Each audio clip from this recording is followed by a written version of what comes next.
In this video, I will discuss the treatment options that are available for common cold and influenza, and also discuss the medications that are used for the treatment of the community versus hospital-acquired pneumonia. Now, common cold is most commonly caused by rhinoviruses, where as much as 50% of the cases of common cold are caused by this virus. And then corona viruses also account for another 10% of common cold. And so hand-to-hand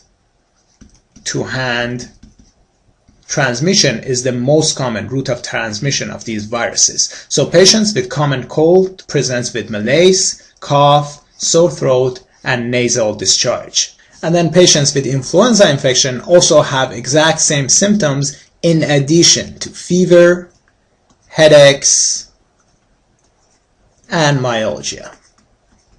So just note that fever, headaches, and myalgia are not present in common cold, but they do present in influenza infections. And then other complications that may arise in these patients include typical pneumonia, where there is a patchy infiltrate on the X-ray, and these patients can also develop secondary pneumonia since the ciliary function is weakened in the respiratory tract, and thus therefore there would be an increased risk of secondary pneumonia after influenza infection. Now, the treatment options that are available for influenza is the antiviral medications Zanamivir and Oseltamivir, which inhibit the Neuraminidase, and thus they would block the viral release. For these medications to be effective, however, you will have to apply them within the 48 hours since the beginning of the infections. Other medications that can be used for the treatment of the common cold or influenza include, for instance, guaifenesin, which reduces the viscosity of the respiratory tract secretions. Other medications include, for instance, dextromethorphan as well as codeine, both of which will suppress the cough reflex, and thus they would help with decreasing the coughs. And then you can also provide with diphenhydramine, which is a first-generation antihistamine that will decrease the rhinorrhea as well as sneezing. And then you can also provide with aspirin as well as acetaminophen to help with the fever, and then you must also keep these patients well hydrated. Now, in addition, I would like you to know that Amantadine, which is a Parkinson medication that increases the release of dopamine, is also effective against influenza type A. And how it works is that it prevents the uncoating of the virus. So the memory aid that I have for you is that a man to dine must take off his coat. So before a man can dine, they must take off their coat. So this medication functions by preventing the uncoating of the viruses. But note that this medication is only effective against influenza type A, versus Zanamivir and Oseltamivir, which I discussed earlier. These medications are effective against both influenza type A and influenza type B.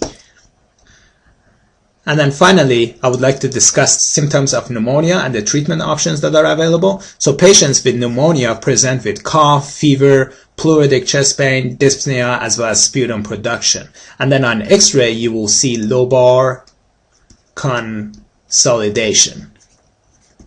And for diagnosis, you can order blood or sputum culture. For Legionella pneumonia, you can check urine antigen. And then if the patient has rusty sputum, you can check for gram-positive lancet-shaped diplococci, which is infection by the Streptococcus pneumonia. Now, patients that have been in the hospital for the last 30 days, been in nursing home, or are on chronic IV therapy, if they develop pneumonia, then it's considered as a hospital-acquired pneumonia, where there is a high risk of infection with Pseudomonas, as well as methicillin-resistant Staphylococcus aureus. So therefore, for the treatment of these patients, you will have to target these two infectious agents. And so for Pseudomonas, you can provide these patients with cefepime or ceftazidime or imipenem.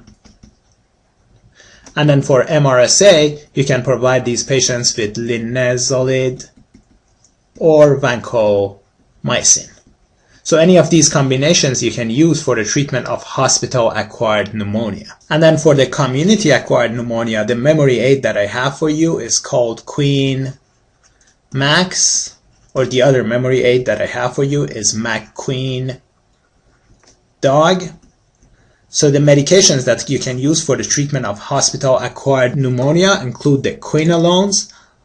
So quinolones include, for instance, levofloxacin or moxifloxacin. And then you can also provide these patients with macrolides in addition to beta-lactam antibiotics like ceftriaxone and cefotaxime. So you can use quinolones like levofloxacin or moxifloxacin alone, or you can provide them with macrolides like azithromycin in addition to beta-lactam antibiotics like, for instance, ceftriaxone. Now note that I also have dog in the mnemonic here, and the reason is that macrolides can cause QT prolongation. And if there is a patient that cannot tolerate this QT prolongation due to their heart problem, then you can replace macrolides with a doxycycline. So combine doxycycline with ceftriaxone. And that concludes our discussion.